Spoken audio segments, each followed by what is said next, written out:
I think there's something unique about the Ryder Cup which comes out on a Sunday evening. And basically, Europeans party better. Oh, definitely. Yeah.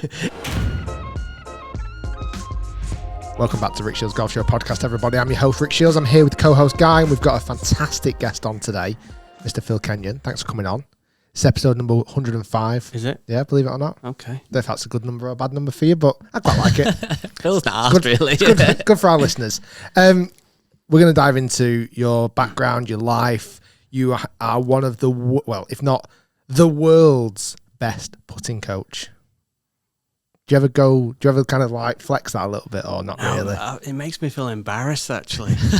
Something about it. I don't know. It's kind of cringy when people say things like that. I think I would be having it tattooed everywhere. I know, good chalk and cheese here. Yeah. I'd have it on the side of my car. I'd have it everywhere.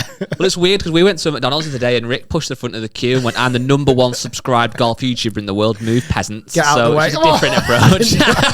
I didn't say peasants. I said commoners. Oh yeah, sorry. Get out of the way. So I thought we'd kick things off with a quick fire. Guys got 9 questions for you. Yeah, so as I said, we're going to deep dive into your life, your incredible story. You know, what you do day to day, I think is just mad. I think people will love hearing how you've got to where you are. But before we do that, Phil, we've got quickfire questions. So they're really simple. You can one word answer them, or if you want to elaborate, that is entirely up to you. So first one, 9 holes or the driving range? Me personally? Yes, you personally. Driving range. Interesting one. We That normally really surprises me. For a putting coach, is it just because you want to get away from putting? No, I enjoy practice. Right? Yeah. So if I had a choice, I think I could hit more balls in that period of time and be more constructive with my time. Okay. And I'd look at it from a pragmatic point of view. Wow. But I'd encourage everyone to go play. Last question then, a twist on that. Driving range or putting green for you? Driving range. This is interesting. Number 2, Netflix or YouTube? Netflix. Oh. Are you a big Netflix fan? Hate YouTube. Just downright hates it. I'm guessing obviously you're on the road loads. You must have completed everything from Netflix to Amazon Prime, the lot. Do you know? No, I haven't. I mean, I've actually only just got into Netflix over the last year. Really? Yeah. So we had it for years, never watched it. I don't really watch a lot of TV. Yeah. And then obviously I had a bit more time on my hands watching TV, so got into a few shows and Netflix, Amazon Prime stuff. Yeah, so I watch the odd show on that, but other than that, it's basically sport. Yeah. Odd bit of news, and then... I feel like your Netflix viewing would be quite factual based. I don't feel like you're watching The Housewives of Cheshire. No. I reckon you've watched The Last Dance, Michael Jordan. Yes. Yeah, that was good. F1 was good. I've heard about that. I've not seen that one yet. I didn't like F1, and then I watched that, and then I found myself watching races now and reading up on it. Well, like, isn't there rumours they might be doing like a golf version of this kind of that'd be Netflix sick. show? Yeah. Who do you think would be good for that? Top of your head, who'd be up for it? Oh, It's got to be Poulter. He's got to be front. He'd be good, actually. He would be good. Because he's quite insightful, isn't it? You'd love someone like Poulter, Bubba Watson, and then someone like on the complete opposite end of the spectrum, maybe, who's kind of just a journeyman who's been out there forever, like a Steve Stricker, just to see like the contrast of different people. Yeah. But that'd be something to look forward to. Well, these questions we've asked other people. So this one, I thought I knew the answer to, but you've thrown me already off your first one. Driving or putting? And you can interpret that how you will. So if it's the one in fact, which do you enjoy the most and which is most important to the average golfer's game? It's a tough one, isn't it? Really? We're to ask the tough questions. I honestly didn't expect you to even give this a moment of thought. So, I mean, for me, putting, obviously, but driving, I mean, statistically, you've got to drive the ball well and you've got to put well, haven't you? And the contribution to the game, I think, would be fairly equal.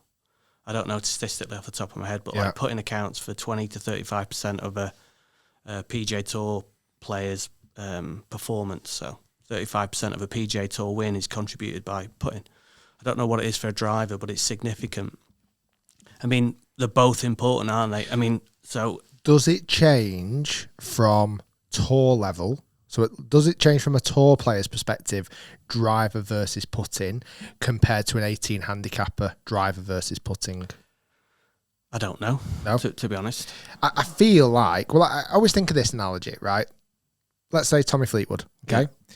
You took him with an 18 handicap around the golf course. Yeah. Would he shoot a lower score if Tommy took all of his driver shots or if Tommy putted for the 18 handicapper and the 18 handicapper would hit all the other shots?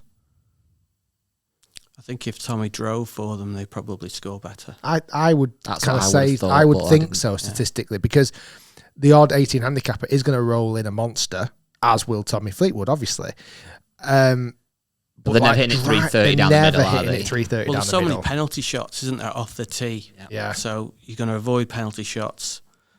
I mean, 15 yards makes a massive difference. You know, that's a 1 shot per round. So Of course. Tommy's hitting it a lot further than 15 yards. So I would say, driving off the tee would be the big impact for the... But on the flip side, if you're a tour player and you said, right, I'm going to guarantee you 10 yards longer with every tee shot you have, or I'm going to reduce your putting on average by 1 shot a round. Well, 1 shot, you go putting because I don't think 10 yards contributes to 1 shot. Doesn't. So... There we go. Interesting. No real answer, but Nope. it's interesting to talk about. First app you open in the morning. Gmail. Yeah, fair play. Okay, this is a good one. Augusta, 18 holes, but you're on your own. Or 18 holes at a local muni with Tiger Woods and 2 of your friends. First question, have you played Augusta? No. I feel like you've got a better opportunity than most to play it, right? I'm not sure about that. It's been a while. I've still not played it. That is a really good question. I would say Augusta. On your own and just loving it. Well, I don't know Tiger and I don't have many friends, so I may as well go and enjoy Augusta.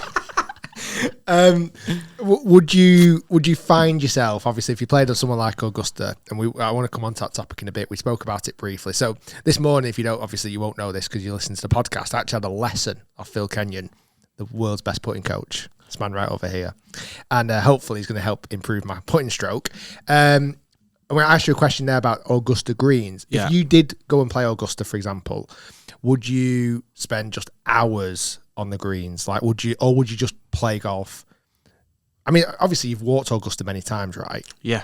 I've been lucky enough to get on the course because during the tournament week, coaches aren't actually allowed on the course. You're not allowed anywhere near it. Is that right? Yeah. I didn't know that. So literally it's player and caddy. That's it. No way. No, you've got to keep outside of the ropes. But luckily I've been there in the weeks prior with players, and then you can get out on the course. You can walk it, get on the green and get a feel for, the place. So I don't know what my question was. Would you find yourself spending a lot of time on the putting green if you actually played it? I'd probably find myself spending a lot of time in the trees. But I think people would find themselves spending a lot of time on the greens because they're difficult, so you'd be hitting a few putts. Yeah. But yeah, I mean, it would be... It's a fascinating place. It is a fascinating place. And I think you couldn't help if you were there hitting a few extra putts and going and hit a putt to that particular pin position. Yeah.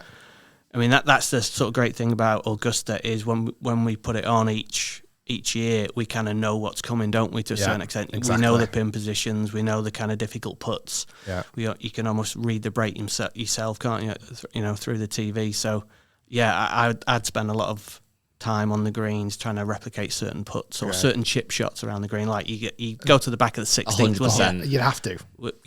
You'd have to. And you'd have to go in the trees on 13 where Mickelson hit his shot from, and you'd have to go in the trees on 10 where Bubba hit that ridiculous shot in the playoff. Like, you've got to go to these spots because they're like the little tourist attractions in a big tourist attraction, really. Yeah.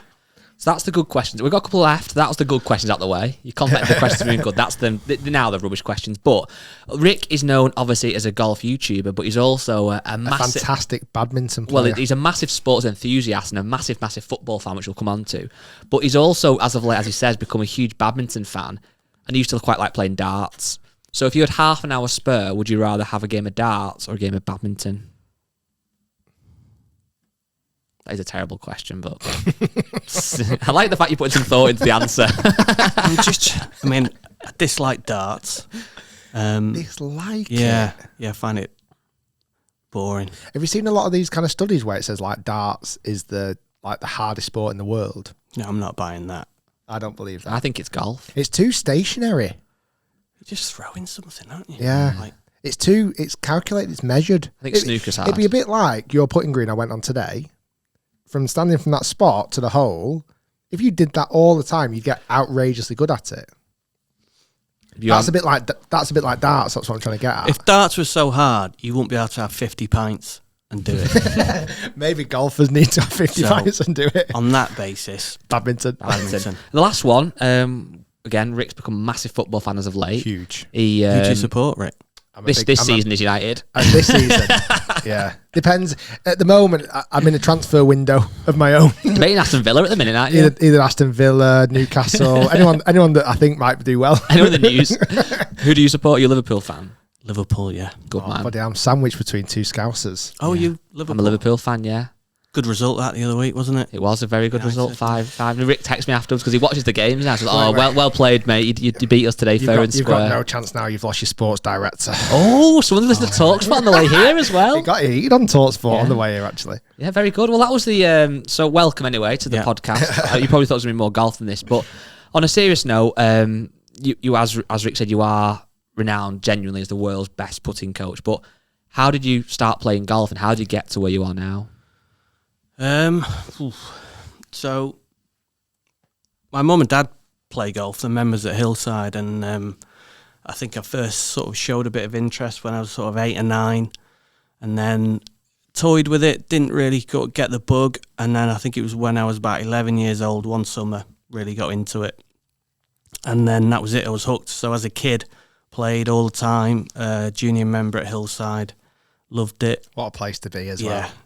Yeah, awesome. It is a great course, but it was a happy place for me. Like as a kid, we had a great junior section. It's a good golf club. So yeah, really enjoyed my time playing golf there. Got reasonable at it. And what was reasonable at that kind of time frame when you were a junior? I think I got down to about +2 when I was 18. Nice. So, which was a decent handicap then. I mean, it's 2 a penny now. They're all like +6, Of course +7, they are. aren't they? Yeah. So and You're a +2 in old money. in old money, yeah. How we remember it. Yeah. Back in the day. Yeah, when you had that low trajectory ball or the Yeah. high, when a persimmon and Yeah. everything else. When it meant Yeah. So yeah, got down to about +2. Played England schoolboys, stuff like that. So I was playing fairly decent competitive level golf. And during those years, I had a family friend called Harold Swash, who you may know.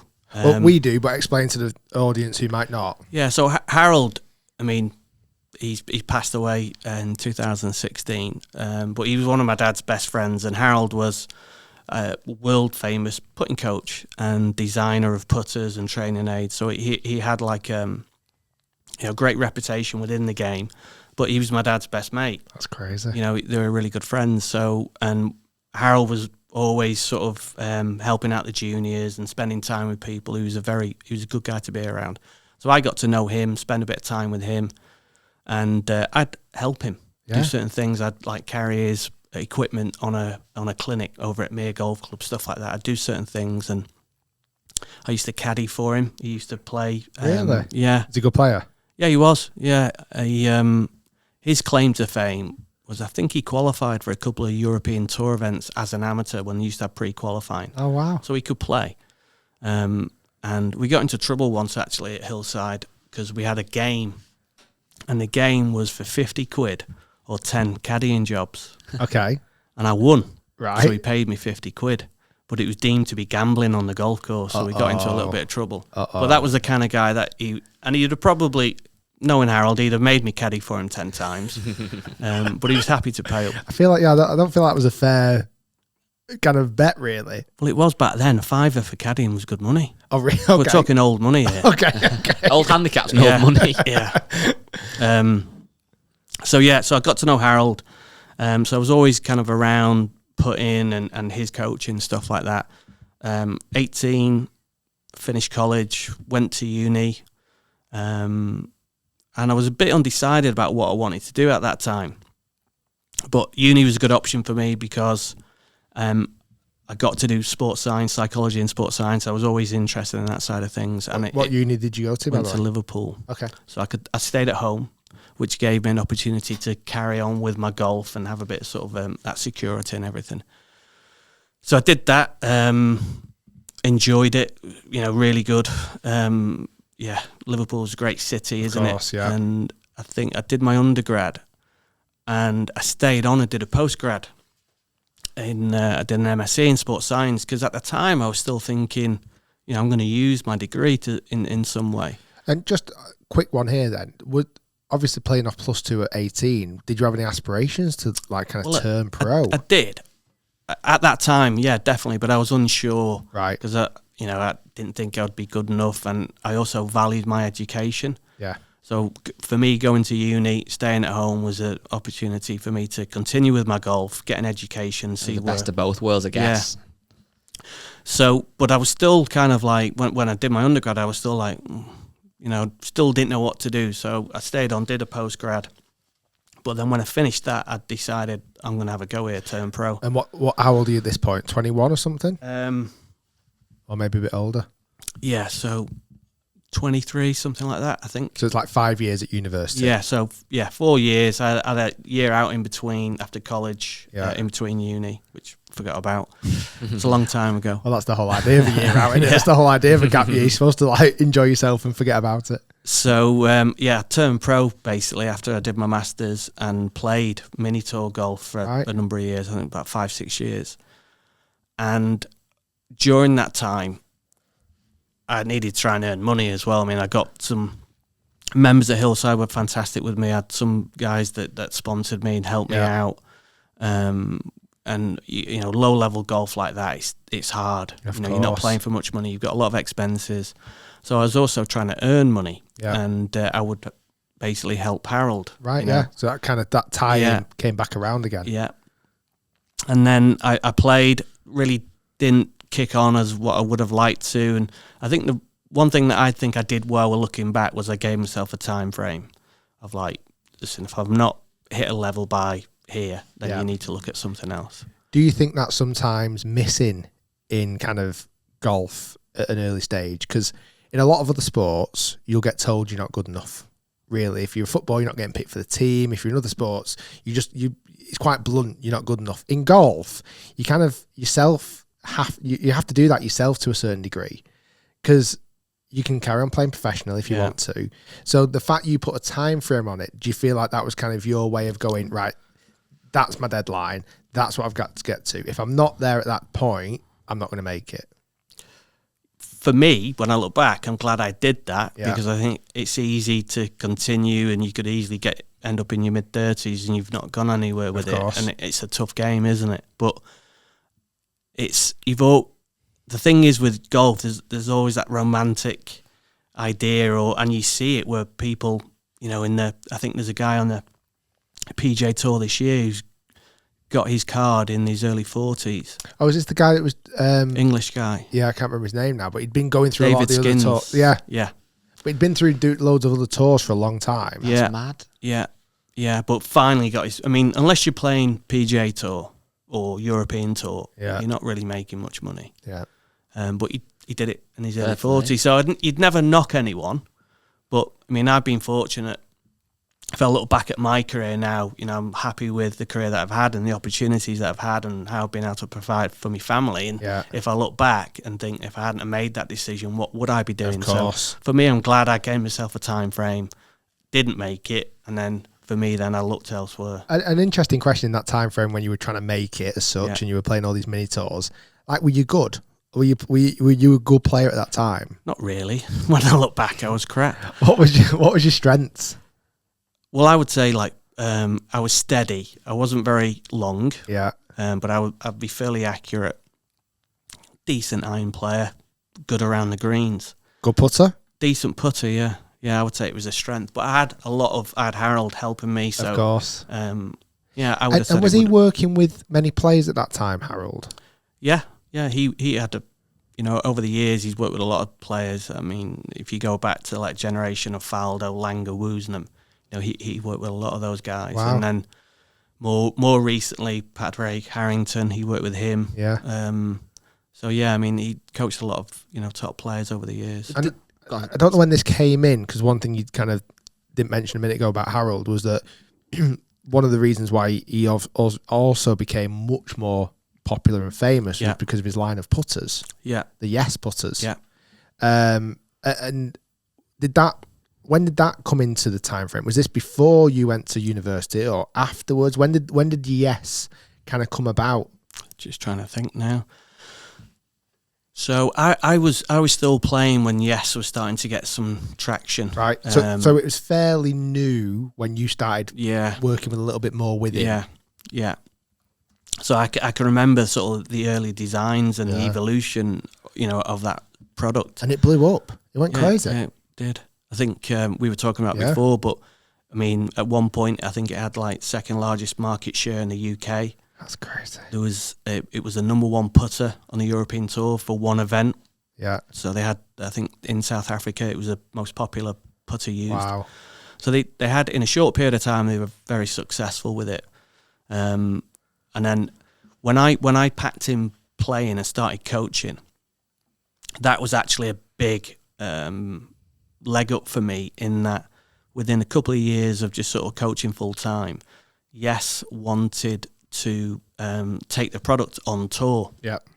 So they were looking for a tour rep, and Harold said to me, "Do you want to do it? Like, there's maybe about 8 to 10 events you could go to, take the product out." And what they wanted to do, because it was they had like this unique selling point around the grooves and ball roll.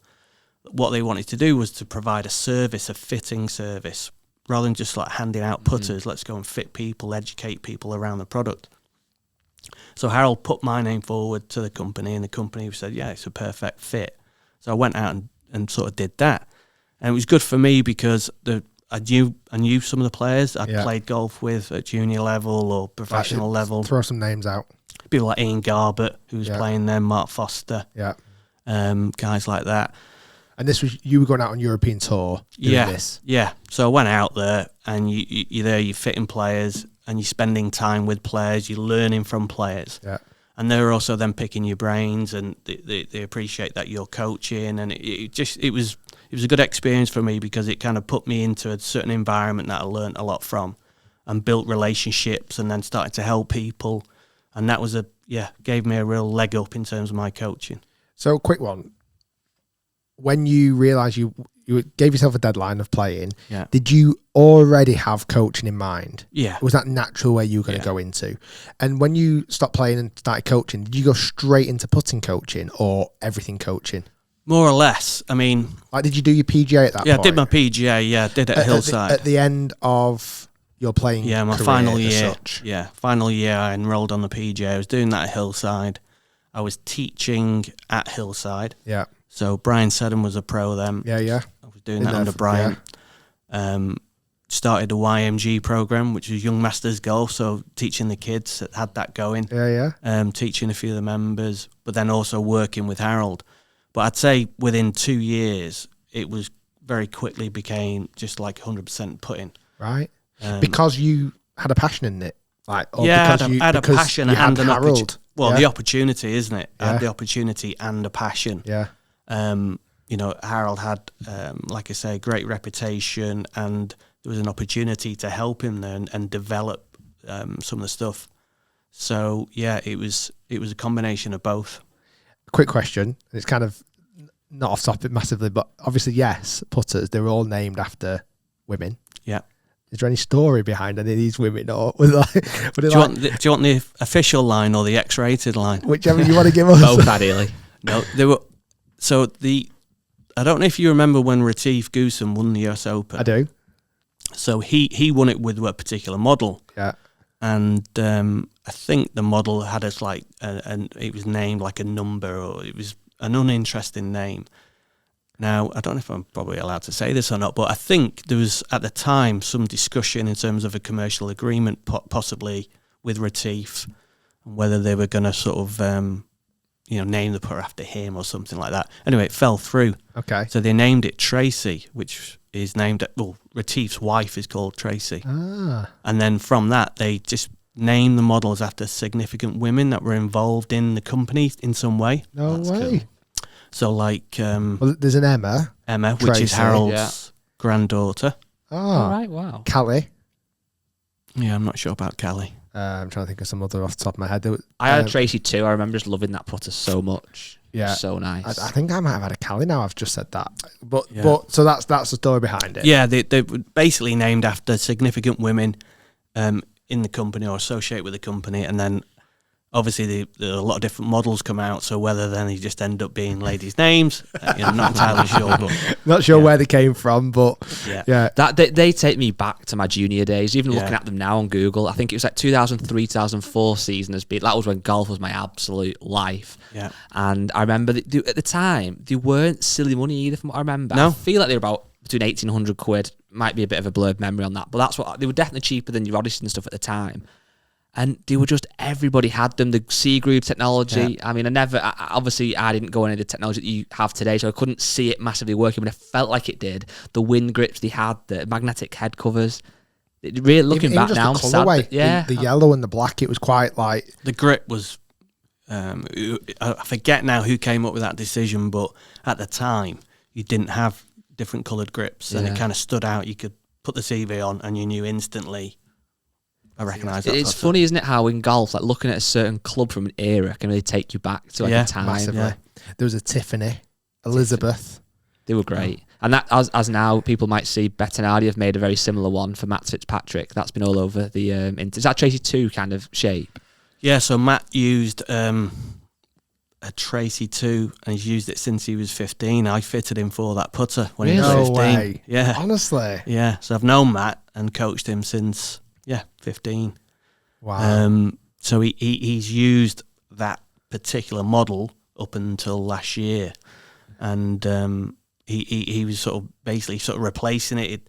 I mean, obviously clubs don't last, do they? They get damaged, they get knocked in transit, and he kept on having to try and replace it, and it just became an issue.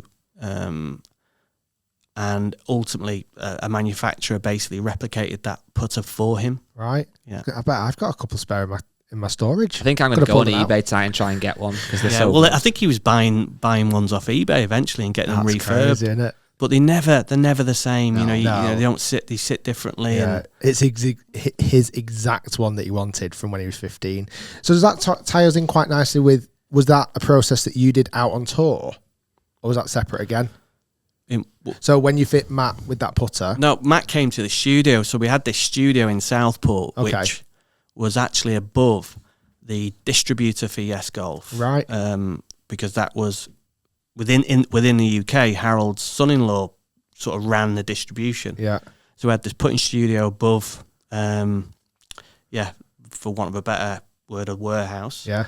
And then, Fitzy came for a lesson. No and, we used to do a lot of fitting it's an integral part of any lesson. Of course. And, fitted him for his first C groove. That's crazy.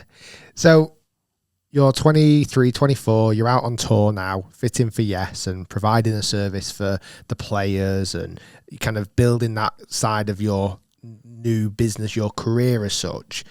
When did that kind of start to cross over towards you starting to help players? Was that a very natural point from there?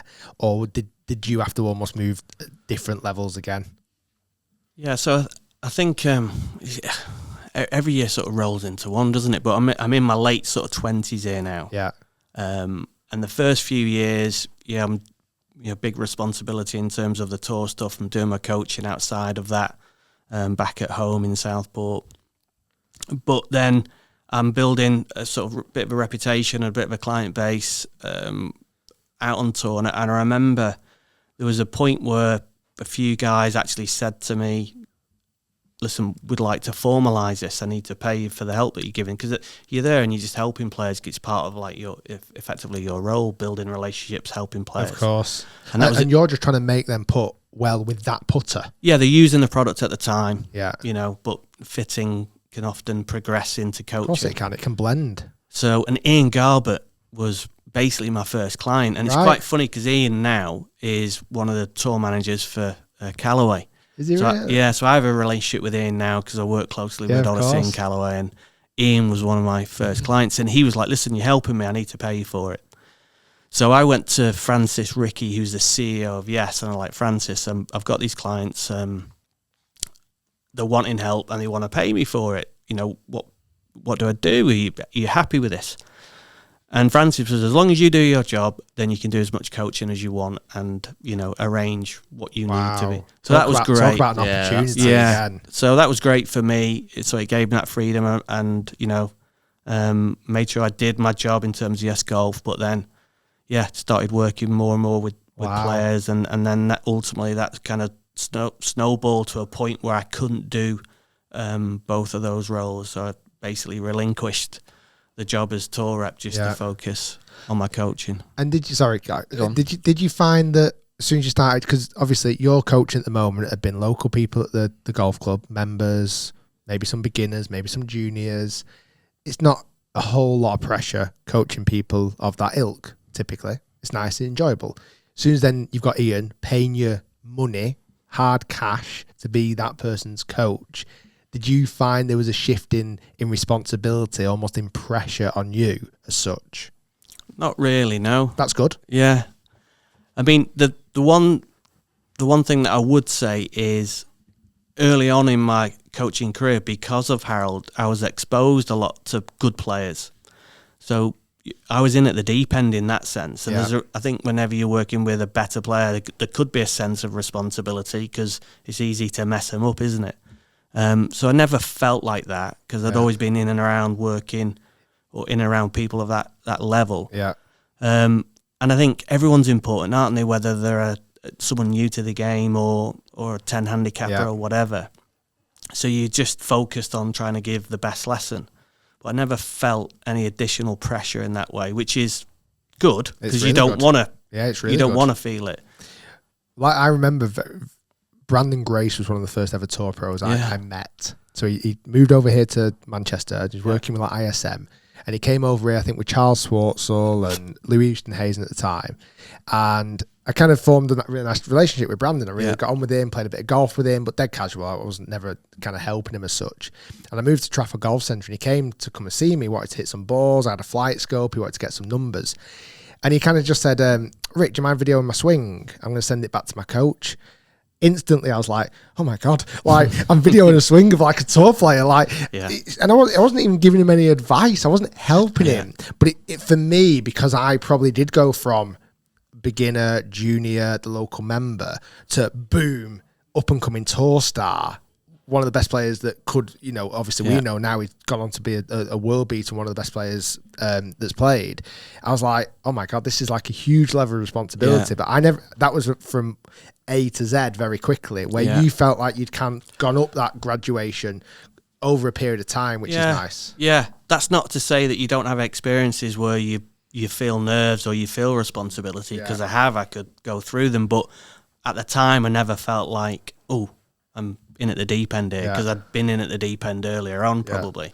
One of the questions I have that kind of baffles me, and before we were at your studio where there's so much kind of technology and there's so much kind of going on, is that like, obviously the putting stroke looks quite simple, and in theory probably the best strokes are the most simple, I would imagine, but how do you become like an expert in the stroke, and how do you continue to learn? Because I guess like something like the piano, it never changes. The piano is the piano. But like with the introduction of technology, certainly in the time that you've been out on tour, you know, that like the introduction of like Sam Putting Lab and all this stuff, that we're learning so much. Like how do you get the knowledge that you've got? Like do you just constantly have to be reading and learning, or is part of that you actually doing kind of experiments and stuff yourself to gain that knowledge? I don't really know, to be honest. I mean, it's something that I've just lived and breathed for over 20 years. So like every day you're working on being a better coach, whether it's, you know, reading up on something, or whether talking to another coach, or studying biomechanics, or whatever it is, you kind of like, you're just engrossed trying to be better at your job, don't you? And you accumulate experience, professional knowledge, craft knowledge over a period of time. But it's just accumulation of lots of little things. But I don't know, I've never really thought of it like that.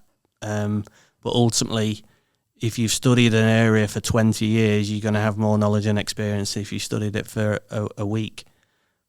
Yeah. No, it's like I've been around golf for over 20 years now, And if I went to go and see sounds bad, but a normal golf coach or a putting lesson, I imagine most things they would tell me I would not necessarily know, but wouldn't sound too unfamiliar. But before, some of the things you talked to Rick about, quite high level stuff. Yeah. Like the knowledge I mean, I'm guessing, obviously, you're a great coach. You could dumb that down if needed for the right client or whatever. But the things we had to dumb it down for Rick. He's a bit thick, isn't he? So is that until I'm still here, by the way. well, this is the grip, this is the head. But some of the things that you were talking about, I'm like, it's madness. It's just so like high tech, and it's crazy. I suppose the part of the challenge of a coach is doing exactly what you've just said. Is almost taking all that information in, analysing it, so you understand the full pattern of the puzzle, let's say, but being able to translate that to your student in a way that makes them understand it. Yeah. Do you have clients that want to know all the numbers and other people that just want to go, feel this, feel that? Yeah, totally. You get, even your regular golfer that comes in, you can get a sense that they're more analytical, or, even just talking to them about what they do for a living, and that they're going to buy into certain things. And then you get the other guy, you think, well, I've just got to keep this simple here. Yeah. But certainly your professional clients, you get both ends of the spectrum, where some guys you have to be really careful about what you tell them, and then with others you can be as technical or as specific as you want to be, and you know that they can process that and use it and then go out and play with it. So in terms of your time on tour, I'm guessing it kind of snowballed from having a couple of clients, like you said, and now obviously you are where you are. I mean, would you be comfortable saying who you now coach, or is that something you wouldn't want to talk about on the podcast? I don't know. Yeah, no, I'm happy with that. Well, it'd be great to hear who you coach now, and then kind of like what your, I don't know if you have a typical working week, but what it actually looks like to be out coaching these superstars. Well, newest client would be Rick Shiels. No biggie. Top of the list. No, so current sort of clients that the viewers would know would be Tommy Fleetwood, Justin Rose, Henrik Stenson, Matt Fitzpatrick, who you mentioned, Lee Westwood, Gary Woodland, Francesco Molinari, Chris Wood, David Horsey. There's some other European Tour based players. Some serious names there, isn't there? Well, major winners, world number ones, Ryder Cup players. Yeah. I mean, you've literally got them all across the board there. And interestingly, obviously with people like Gary Woodland, a mixture of places where they are from, like America, and obviously like someone like a Henrik Stenson or Justin Rose, they live in America now, as do most of the tour players, to be honest, don't they really? Like, it's not just people that you've kind of learned and worked with from the European tour level. It's really gone obviously global to some of the best players that's ever played, really. Who's the longest client that you've had then? Would it be Matt, would you say? David Horsey. Really? Yeah. So I first met Dave when he was about 18. Right. And he must be in his early 30s now. Right. So he'd be one of the longest standing clients. Fitzy would be up there. Of course. I don't know how old Matt is. Probably I think he's my age. I think he's like early 30. 30s. I think he's about roughly 30. Is he? I think I'll double check, but He doesn't How- look it. he He doesn't He look doesn't it. look it. No, he I still look at Matt as like an 18-year-old. how does obviously all these guys are professional athletes? He's 27, my bad. Yeah. Like they're obviously professional guys, super switched on, which is why they've got to where they've got. But how does it work for you balancing them all? Like if one of them's having a swing fault or not a stroke fault, or not putting well and they want to speak to you, but you're busy with like another client, how do you like balance that? And how do they never get like annoyed that they want to speak to you today and you're busy or whatever? Like That can be difficult, trying to sort of manage your workload if you're at an event. But for the most part, the guys are really good. They appreciate that, and you just try and organise your day and your diary, so you'll be doing that maybe in the days prior, and you kind of just get through each week somehow. But you need an understanding from the players. If they wanted, they could be difficult. If I want that particular time and that's it. But I think they get it, and they're flexible, and you're trying to help them. You want to do your best by them, so they kind of work with you on that. But yeah, if it's a busy week, it can be stressful trying to make sure that you see everyone, and they're not having to go out of their way to see you. They're the important ones at the event, aren't they? Their preparation and the timing, the schedule is the most important thing. So it can be tricky, but So I'm guessing that like sorry, go on. No, but I was going to say, for the most part, I work with a good bunch of guys Yeah. who are, who work with you, not against you. So I'm guessing the most time you're going to have most players at an event is like a major. Yeah. The Open or the Masters or something like that. It is now, yeah. It never used to be like that.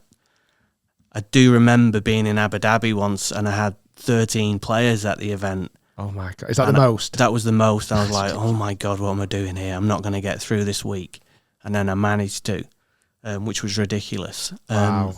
But then, like, now it's, people play different schedules. So I would never have that many players at an event. But then when they all come together, don't they, for the big events? So, the WGCs or the majors is when you could have most of the, all your players there. So it does make for a busy week. And do they almost like book like a lesson slot with you as such? Like, I make them book online now. just I send them an email link. And do you mainly do that through, you don't have to, again, go into specifics, but through player, or is it through managers, or is it through caddies? I get their people to talk to my people. No, you just WhatsApp, don't Really, you? yeah. Yeah. Message. I'm there Monday. Are we catching up? And then if you send it all off at once, first come, first serve, don't you? That's crazy. But it's just like organising your diary like on any other day. But most tournaments, because I know we've talked about this before, you're only there really Monday, Tuesday, Wednesday, aren't you? I'd be there more now. Oh, really? I mean, it used to be that I'd be there practice days, but I'd say as, my role has changed a little bit and, my responsibility's gotten greater then, and you travel further afield. Of course. You can't just pop to the US for practice days. Yeah. I find myself that I'm at events for longer. So, yeah, I'll, a lot of times be there at least till Friday or most of the week. So sorry. In a year, how many weeks are you away, roughly? Oof. I don't want to think about that. How many weeks are you at home? Probably, I do between 20 and 25 tournaments. Wow. Okay.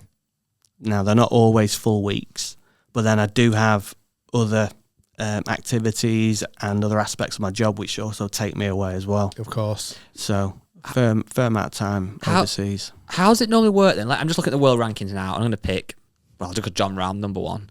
Like, say he has a bit of a bad spell with his putting, and he wants to start seeing you as a putting coach. I'm guessing, again, it will vary from player to player, but what's the normal kind of process like? Would you kind of meet them for a meeting and have a couple of lessons, or do they just, like, I guess they don't become a client instantly. You've got to kind of gel as people, and as your kind of philosophies fit with how they like to practice and learn and stuff. So how does that process, you get a phone call tomorrow from John Rahm's agent or whatever, how does that normally then progress to them being your client?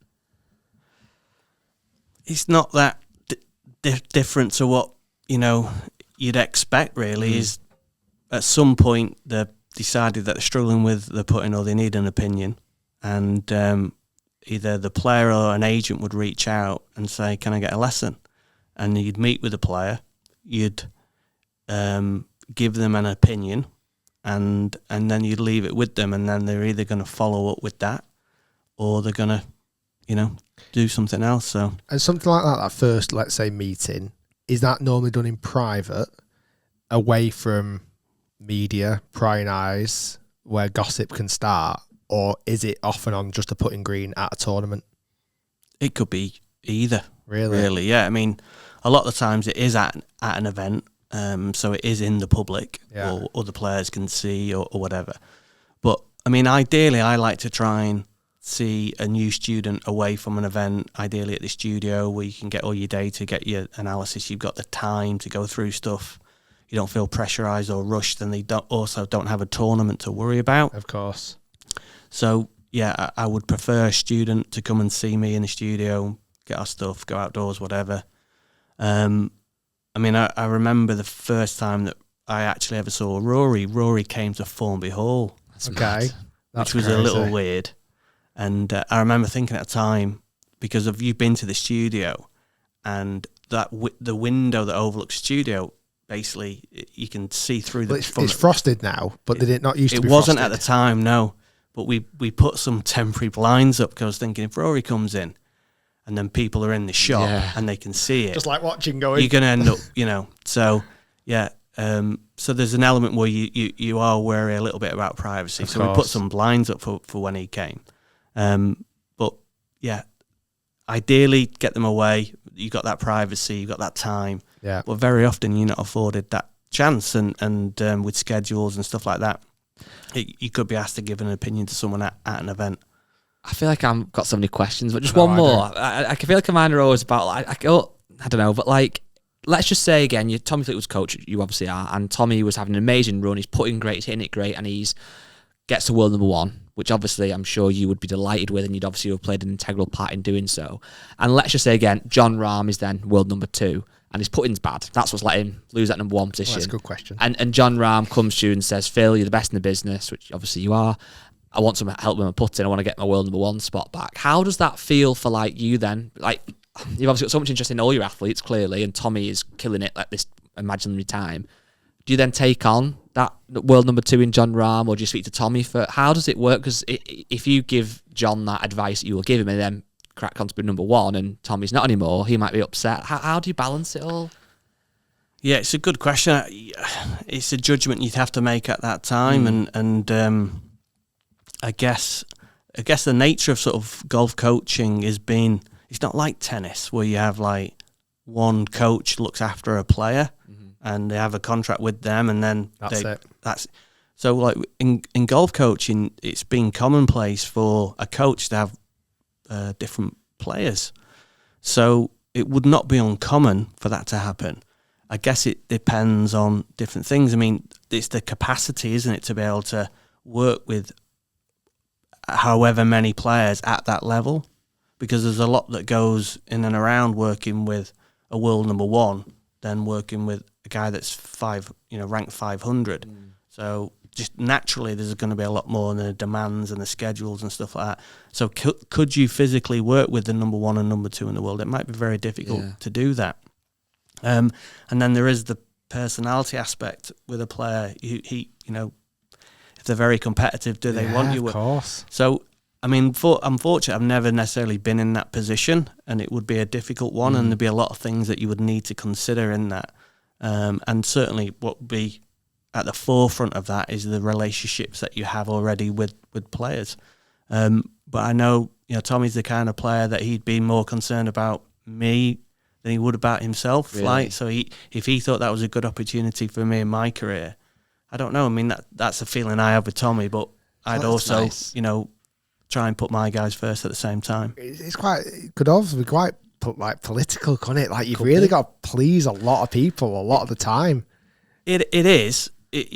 Yeah. I mean, I said this earlier, but I've been fortunate, I think, that I've worked with some decent guys. Yeah. So there's a lot of things that you think, oh, that could be a bit dicey, but they're fine with it because they're decent people.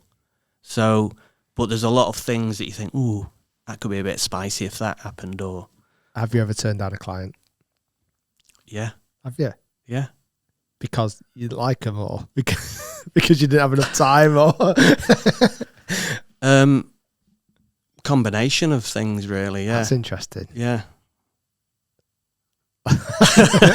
Don't ask who. Should we? Can't ask who.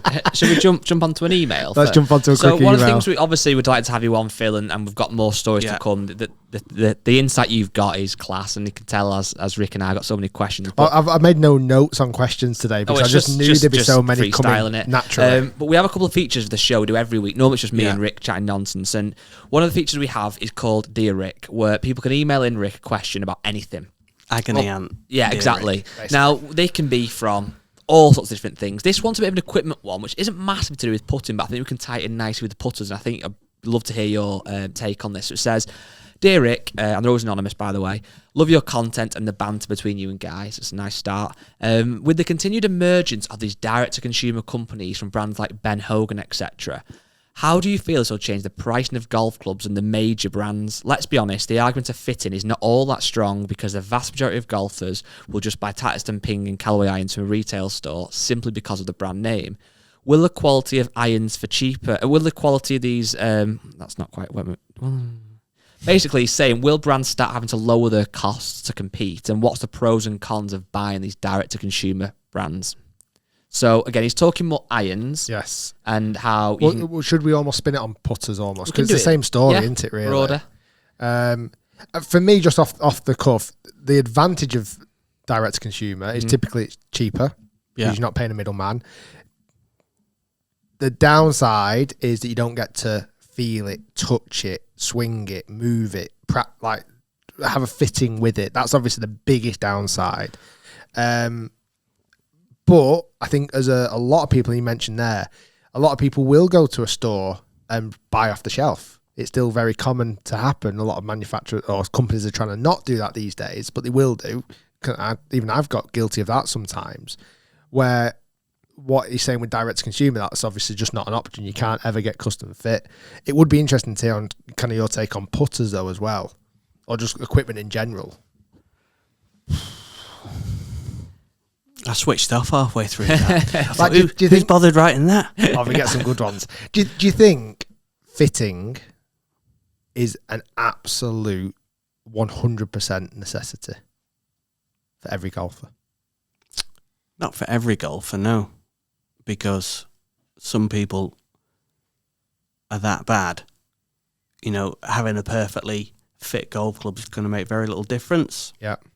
But I think at every stage of development becomes a point where fitting will help. So I think there's going to be different things for different people. Direct to consumer is going to help some people because they don't need to be fitted. They just need access to some clubs of a good value. Yeah. But you're always going to get the person that's going to really benefit and would want access to fitting and a service or like higher value goods. So, do you ever get annoyed by brand claims? Certainly the putters. Like before, when you were giving Rick that lesson, that putting lesson, that like you were showing how a degree here, whatever there, can make such a difference.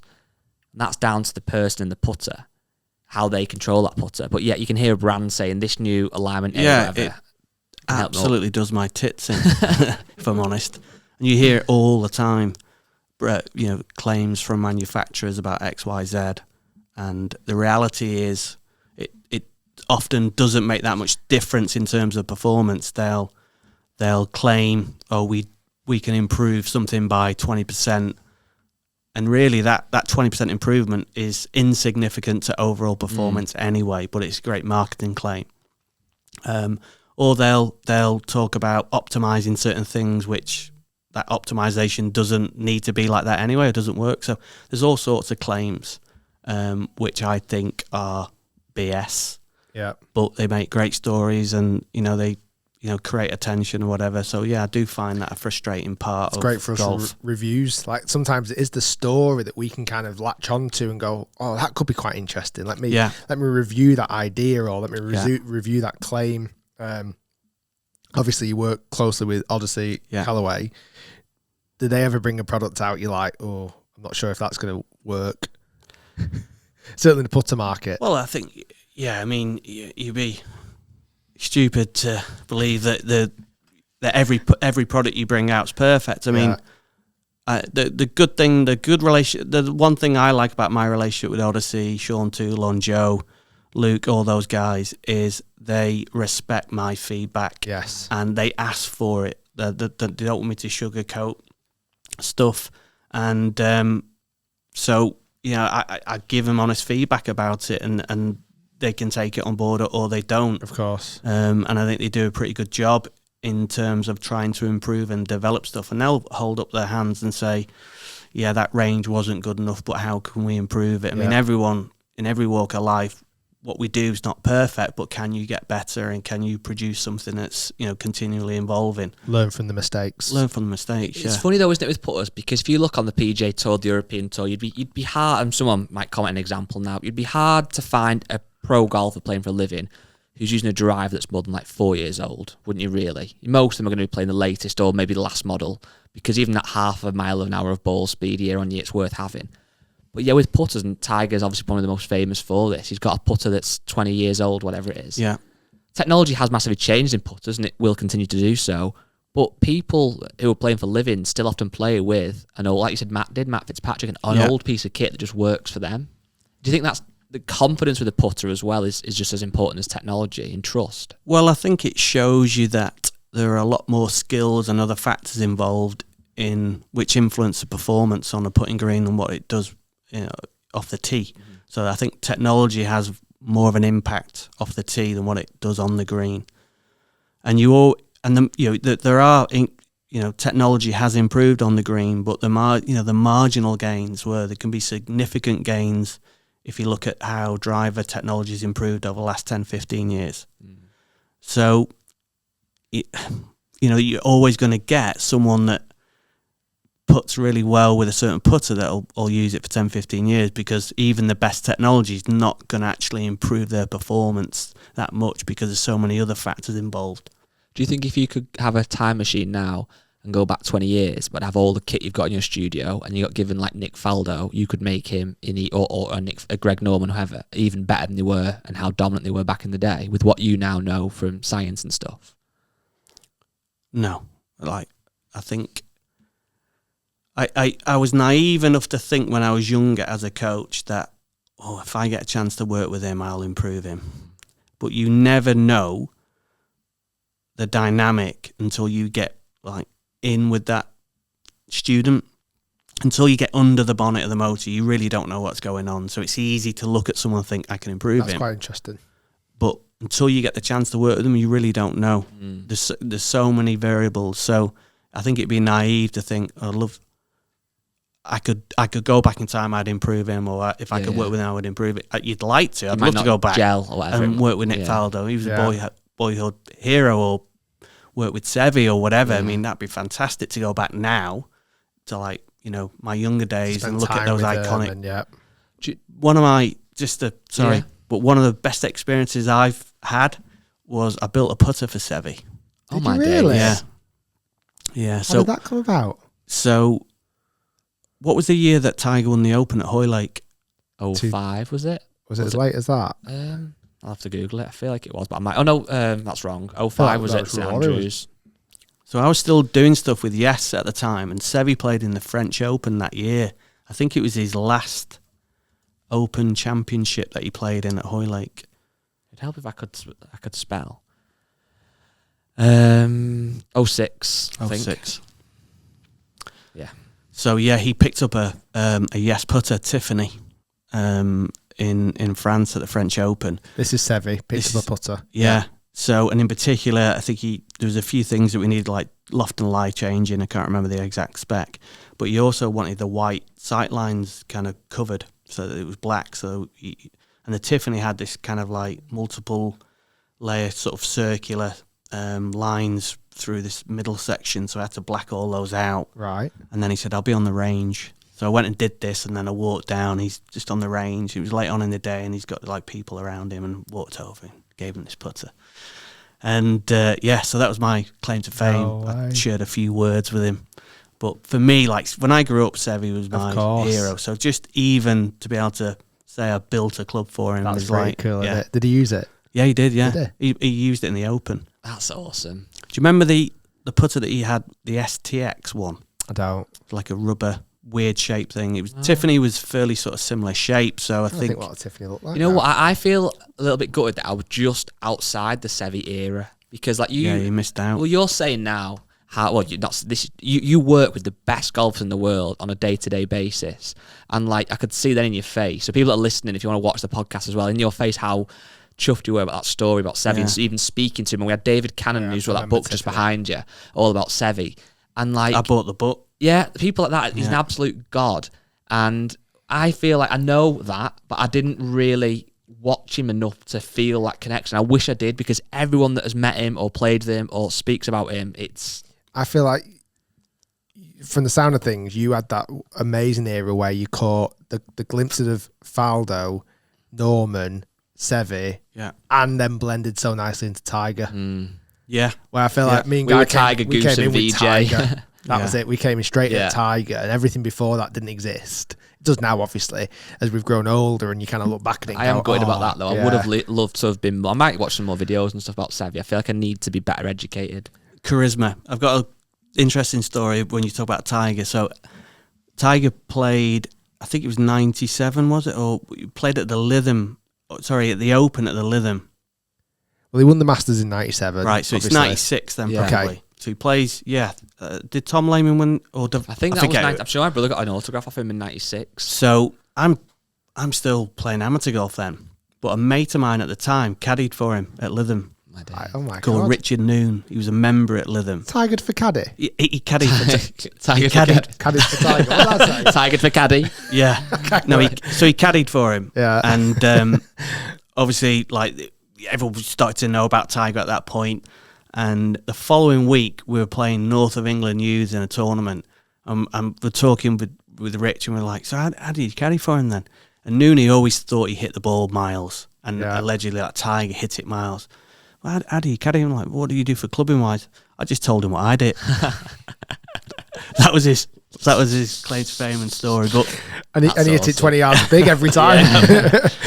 But yeah, I mean, like, I remember that Tiger era coming in, and then when you think, what he's achieved over his lifetime, and you've witnessed it from the start to finish. Yeah, of course. It's incredible. Where, like, I missed out on the Jack thing, really. I caught sort of the end of it. I remember watching. Yeah, because that's another Masters. era you could have even caught up on, really, as well. Yeah. So I can't appreciate how good a player he was, but obviously being able to witness Tiger's been. But then good. if you can go back one more, it's like Hogan and that kind of era as well. So it's like you're always a bit envious of the bits you It's missed like with out on. footballers. Like my dad is obsessed with like George Best. Yeah. He says he's the best he's ever seen. It's like, well, surely Ronaldo and Messi are. But then people are saying Pele, and it's whatever era you're in, I'm sure. And the reality is, it was Kenny Dalglish anyway. Well, so, exactly, do you want to do this email as well? I've got a few very quick. I love this one. I've got a few quick questions, right? Yeah.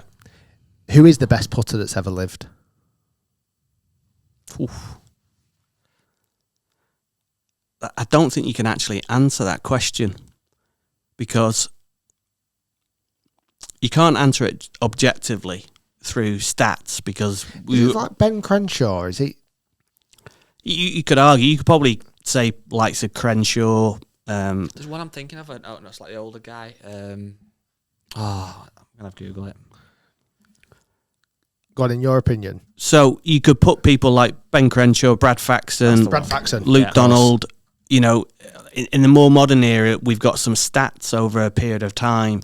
You know, like since ShotLink was introduced, that we can more objectively measure what good putting performance is about. So there's certain names that will come up, but then it's like saying who's better than between Tiger Woods or Jack Nicklaus or Ben Hogan. You can't compare. Very difficult. So I think you can only judge people in terms of were they the best in their era. Yeah. And then also, just because someone was number one on the stats over a course of a year doesn't mean they're necessarily the best putter, because they might not have played in all the big tournaments. Yeah. You know, so like being able to compete the big tournaments and put well on, you know, in the big events, there's that's important, isn't it? So if I was going to pick someone that was going to hole a putt for me, who would it be? It's probably Tiger Woods, isn't it? More because he can do it under pressure. Yeah, as well. He was a great putter. He was the best putter of the great iron players. Yeah. So if you look at in his era, you know, his approach play was awesome, but he was also a very good putter. So you hit it close, and then you convert chances. Yeah. It's a good combination. But then also like the things that he did under pressure. Of course, 72nd hole in a tournament. Yeah, like he holds so many. Torrey Pines, and you know, Bay Hill and all that. Yeah. So that's an interesting. Have you seen Brad list. Faxon's list he made? He might have seen this on Twitter. I did see it. Do you agree? So just for the listeners, he did it. Brad Faxon didn't put himself in, but he did a top 10 putters ever. Yeah. He did it number 10. I'll go reverse. McIlroy at number 10. Bobby Jones, Billy Casper, Elazabal, Nicklaus, Bobby Locke, Tom Watson, Sevi, Ben Crenshaw, and number 1 Tiger Woods. Do you think that's a pretty good list? Brad's a lot older than me, so he probably played with that. It's tough, isn't it? I mean, like people talk about Bobby Locke and that. I mean, I have no idea. Yeah. Like statistically, Matt Fitzpatrick is ridiculous, isn't he like one of the best putters of the modern game?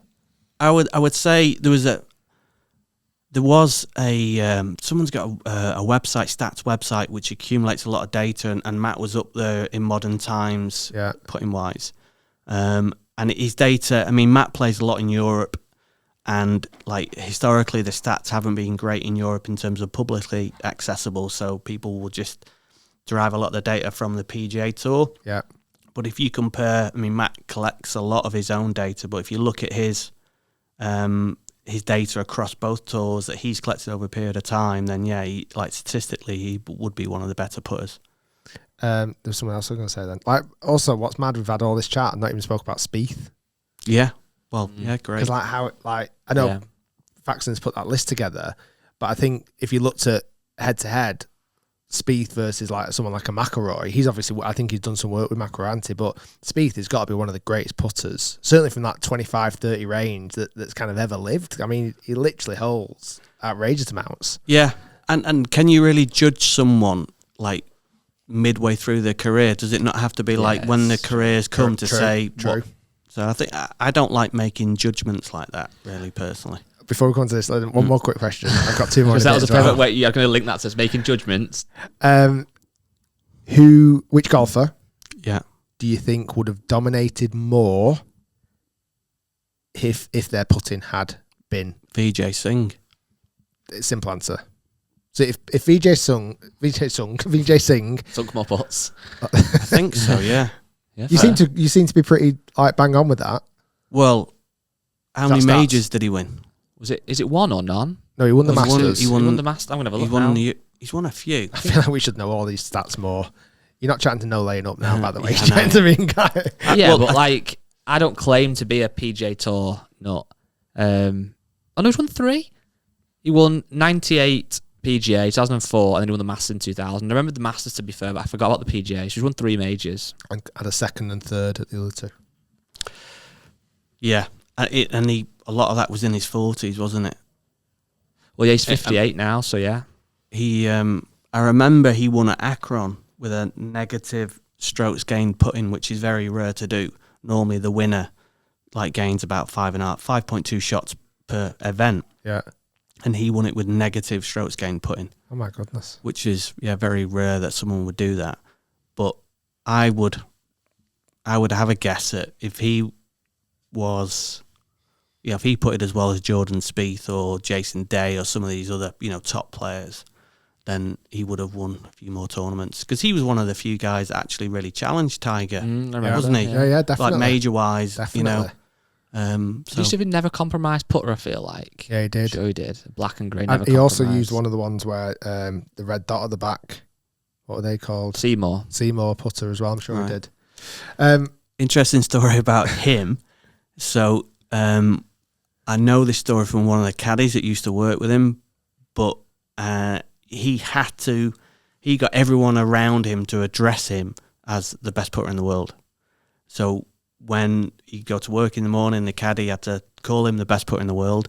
The cart boys at, I think, wherever he practiced, the people that would go, they'd have to call him as the best putter in the world. Yeah. That's a bit like you. It's just like me. Well, don't they always say don't eat dinner with bad putters? Or their sayings like don't if you're at a tournament, don't go and sit on a table of golfers who have had a terrible putting round, because all they're going to whinge about is, did you see those greens today? That bloody lip out I had, this, that, and the other. Like, you're going to surround yourself with all those negative things. Really good for this now. Good for that. Right. So, Phil, another one of our new features we've got is confessions. So golf was writing in with confessions. Last week's was the first ever one, and a guy confessed to cheating. And then we have we've now kind of named it forgive or condemn, I think we're going with. So we can either forgive them or condemn them, and then we can give them a punishment. So last week I gave the guy 6 months of shanks. And I gave him bad bounces for life. So it's, so we want you on this as well. So it's a little bit long, but I'm quite happy to chain him and beat him. Well, you're the most qualified here, so okay. Myself and my playing partner have a huge confession to make. After paying extortionate green fees due to not being members at the local course, we decided to chance our luck and Photoshop a booking confirmation email. This managed to work for multiple rounds due to nobody coming round to check our booking. We were playing for free and life was breezy until ... The dreaded day arrived. There was nobody at the first tee, so we teed off as normal with our Photoshop booking saved in our camera roll. After both double bogeying the first, things would only get better surely as we were walking down the second fairway until in the distance we saw a faint appearance of a buggy heading towards us. This was the moment we knew eventually would come. It was time to lie through our teeth and show the Photoshop booking confirmation. After confusing the member of staff with our fake booking, he couldn't seem to work out why we were on the system. After multiple calls to Clubhouse, he was starting to get suspicious. He zoomed back off the clubhouse to investigate and said he'd be back. He was on to us. Once he was out of sight, this was our opportunity to escape. We proceeded to sprint up the fair with our trolleys, pushing through the players in front, only to make a quick exit out the back of the golf course through the main road. And after running down a big hill, we got with our trolleys. We sneaked back into our cars and escaped unnoticed. And we are yet to return to the local course. We truly regret our actions, and we will never ever play golf without paying green fees. This has taught us a big lesson, and the fear of being hunted down and trying to escape on the golf course was not worth it. I'm sorry, Rick and Guy. So that was from yeah. who plays that. So Rick, what's your thoughts on this? And you, Phil, what can you forgive them or do you condemn them? And if so, what's the punishment for that? It's thieving at the end of the day. Forgive him. I did not like that's not as bad as cheating. Cheating was bad. Cheating's very bad. Cheating's bad. He I think to some degree we've all possibly Everyone's done it. pulled a bit of a sly one. Yeah. You know, whatever that may be, whether it's a green fee or you play on with your mate and you don't sign in as a member or whatever it may be. I'm sure there's been a few sly ones. I have, but I've never gone to the extent of photoshopping I think that's the bit that they've gone. Yeah. Premeditated. Correct. It is premeditated green fee avoidance. Theft. Looks like it is. It's theft. So you let him off. You're forgiving him. A blind eye for that one. Yeah. So just so if you're the owner of that golf course and they've done you out, I'm not encouraging it, but I'll turn a blind eye. Okay, that's fair. So you've been forgiven by Phil Kenyon. You'll be happy to know. There Rick you go. Shiels. Yeah, I'll forgive him. That's all right. It's not the end of the world. I'm going to punish them, but it's going to be a light punishment. I am going to say that for the next 6 months, when you go to a new golf course and you do pay your green fee, what can the punishment? I've not actually got a punishment. You always double bogey the first.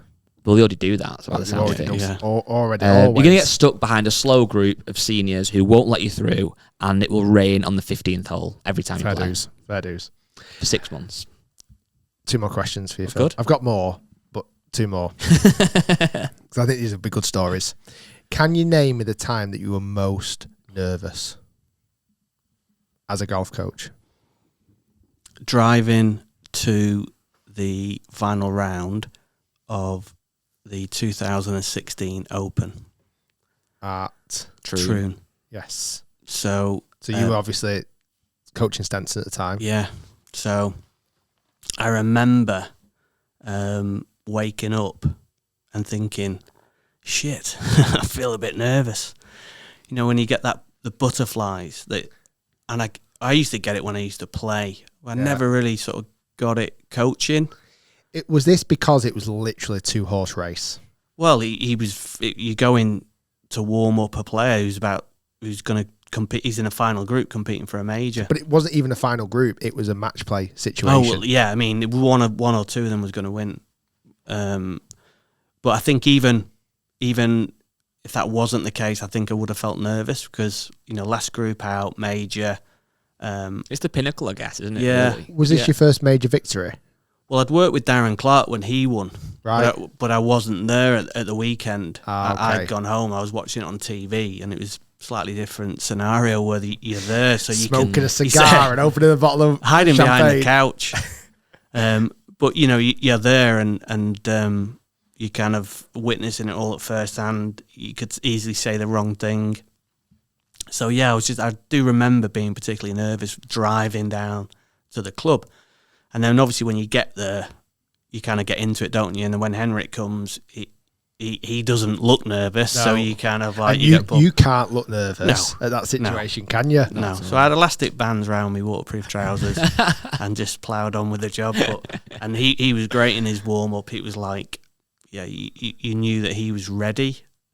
And I remember, because he puts first, so we did some putting, then he went to the range, and I thought, I'm done now, really. I'm going to go and watch. So I remember going and watching, standing back. I wasn't, Pete Cow and his coach was there, but I was like back, basically behind the stands, kind of watching. And he was just like flushed it in his warm up, and obviously went on to win. So that was a. Do you ever in that situation as well? Kind of like, let's say he's putting amazingly. So he's been on the putting green with you, and you're like, oh my god, he's literally everything's on a piece of string. Yeah. Do you ever sometimes go to the driving range in that situation, which you probably rarely do these days? You're on the putting green mainly, praying and hoping they're actually going to be hitting it well as well. Because you can only do the bit that you can do. You just praying that you stand there and he's flushing every golf shot under the sun. Well, the thing is with warm-ups is that it doesn't always correlate to whether they play true. well. That's so true. I don't think you ever sort of look at it like that.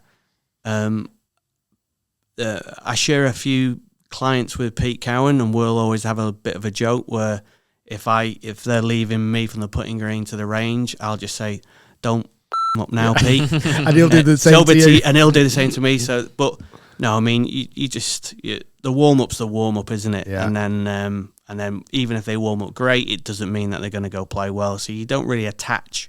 I don't think as a coach you attach too much to it unless there's something that's a particularly concern that you might need to react to. But it's more than anything, it's about getting them mentally ready, prepared to go out rather than like it physically be perfect. Another question. Yeah. Tell me the time when you celebrated the hardest. Like what was the biggest party? Ryder Cup 2018. Yeah. Yeah. Oh, that was mint. Yeah. So I mean, I don't know how I made a plane the following morning. So yeah. Paris. Yeah. Obviously just won. Tommy and Molinari, both your students at the time as well. Yeah. So Henrik and Justin Rose. Oh my God. So there's 4. And they've all killed it. Obviously, Yeah. Molinari and Fleetwood that week just played incredible. That famous putt of Tommy on, was it 16? Where he kind of did the squat with his nuts out.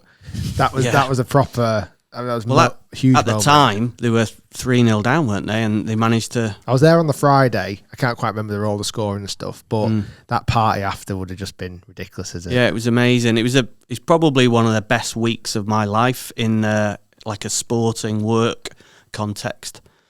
I mean, Thomas obviously was the captain. I've worked with Thomas over the years, so I've got a good relationship with him. And it was a great sporting spectacle anyway, wasn't it? With, was. The first tee, the weather was good, the crowds, but obviously the team, how the team were, how Thomas had set it up, so you really felt part of the team. Because I've been to a few Ryder Cups, and the first one I went to, you felt really detached away from the team. As a coach, yeah, you really didn't have any involvement. You could literally get to the putting green or the range when you were, when you had to, but then beyond that, you were nowhere near them. And then Darren Clark, I would say, changed that in 2016, where you went and you were literally part of the team, in the team room, in the locker room, had access to the players, and you really felt it was different.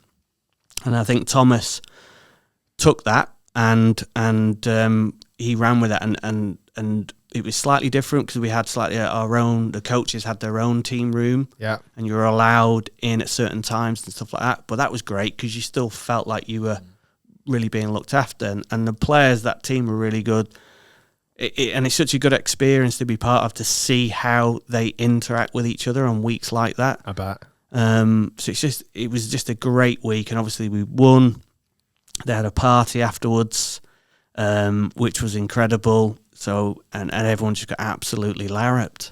Is it the biggest party because it is one of the only time in sport, or golf, shall I say, where it's a proper team collaborative effort? Like when Stenson won, I'm sure you had a few drinks. It'd have been nice, probably in the clubhouse, quite kind of secluded, not many people. But obviously, a Ryder Cup win, you've got players, caddies, partners, coaches, managers. Like it's a busy room of everybody in that room thinking, I played a little part in this. I think so. I played we've done it. We've done this collectively, where when it's a major win, something like Stenson, it's obviously Stenson, his wife, his family, etc. A couple of coaches, and that's kind of it. That's the party. Yeah, I mean, it's just a different vibe, isn't it? Yeah. And I think when you put like a lot of people, and it's an event of that magnitude and the dynamic of the whole week, it does elevate everything. But I mean, what I would say about the Europeans is the second best party I've been to is the one at Whistling Straits. The one that's just been. Yeah. I mean, if you'd have walked into that team room on Sunday night, you'd have thought that would have been the winning team. Really? Yeah. Because although they got beat, they really played as a team, and they really enjoyed it, and they were so passionate about doing well They just didn't play well, and the Americans were an unbelievable team on form. Yeah. But every player gave it their best. Harrington was an amazing captain, like what he did and how he was with the players and all the staff. You know, it's easy to be critical after the event, and you could go back and look at other Ryder Cups and think, oh God, did he really play him in that pairing? Yeah. But they won, or they got beat, but the other guys won and they won the session. So it's discarded now, isn't it? But when you lose, then all these little things are magnified. Of course they do. But for me, he was a great captain, and the camaraderie in the team was unbelievable. And on that Sunday night, it was like they'd won. It's amazing. To a point where Finno, I mean, from Mechanics of Tommy, he popped into the American team room and he's gone in, and allegedly he's gone, whose funeral is it? Honestly. Which it was, apparently is very quiet. And then ultimately some of the Americans end up coming into the European room. So you had like Xander, Tony Finau, Speed's caddy, Brilliant. a few others, and they really, it was a great night. It was a great night. So it doesn't always have to be about the winning, to create those things. But I think there's something unique about the Ryder Cup which comes out on a Sunday evening. And basically the Europeans party better. Oh, definitely. Yeah. in the simplest sense. Yeah. Recently, it's been a big talk, a big rules change, and it's going to affect you enormously. Yeah. Can you dive into this a little bit?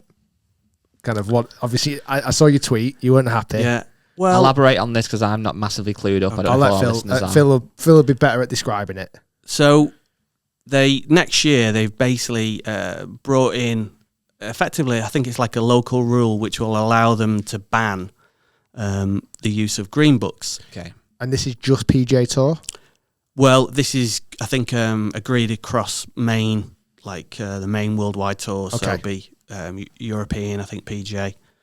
So they're going to ban the use of green books, and also within yardage books, the information that you can have on a green. So nowadays, the greens will be scanned prior, and you can buy, or they don't buy, they get given a green book which will have a lot of information, the gradients, the direction of the slope, color-coded charts. So you get a lot of information, which most people use badly or don't know how to use. I don't think it's that much of an advantage or takes away people's skill that much as to what people could believe it does. A lot of people will be better without the use of green books because they don't use them that well. It's difficult. And also, it's a skill to be able to use it well, to be able to interpret that information. What is a skill? Is it just something you're physically gifted at, or can a skill be like something mental or something that you've developed through process? Doing a crossword, a skill, isn't it? Exactly, yeah. So some people have become really skillful at using that information. Well, going back to your point, playing the piano is a skill. You learn it, don't you? You're not born with it. Yeah, exactly. So you've obviously got that rule, and that's fine. If that's what the governing bodies want to do, and they say you can't use green books, then that's fine. However, where I think they've screwed up is that they've then said that you can't use technology that's going to interpret condition of the green in practice. So, for example, you couldn't use an electronic level to gauge the slope or use a device that would measure the stimp of the green in a practice round, or worse, on a practice green that same week of the tournament. Wow. And for me, that's where I think they've screwed up. And I'm guessing that's something you do every week. Yeah. So, that's something that I would do with my players, and we would use technology to, for them to calibrate the slope, perceptually or even with their feet, to be able to distinguish between a shallow and medium steep slope, 1%, 2%, 3%. Even measure green speed so that they can they'll have systems so they can adapt across different speed of greens. So, yeah, for me, they've taken it too far, because you shouldn't limit people's innovation in practice. You should be able to use whatever means that you've got to get better at, and then if they want to create whatever kind of even playing field, let people then go and play in that playing field, but let them explore things, let them be innovative in practice. And if that means using certain elements of technology, then let them do it, because there's other areas of the game where you can go on a golf course with a quad or a TrackMan. Of course you can. And work out how much that hole plays downhill, how much the sort of air density. You can use a laser in practice, can't you, as well? Yeah. GP, like a Bushnell or was it the PJ or the US? I think it was the PJ Championship last year where you could use a laser in tournament play. Yeah, they brought it into tournament play, yeah. A rangefinder. So it's like So it's bits of it they want technology, yet they want to strip it away from elsewhere. And for why? What's the why? I can only assume that they're trying to take away the temptation that people could use that technology on the course and maybe make notes from it. But, I mean, if they want to do that stuff, they could do it anyway. So I'd see I've never spoke to anyone from any of those organisations to appreciate why, but I can't see any logical reason as why they want to prohibit that stuff in practice.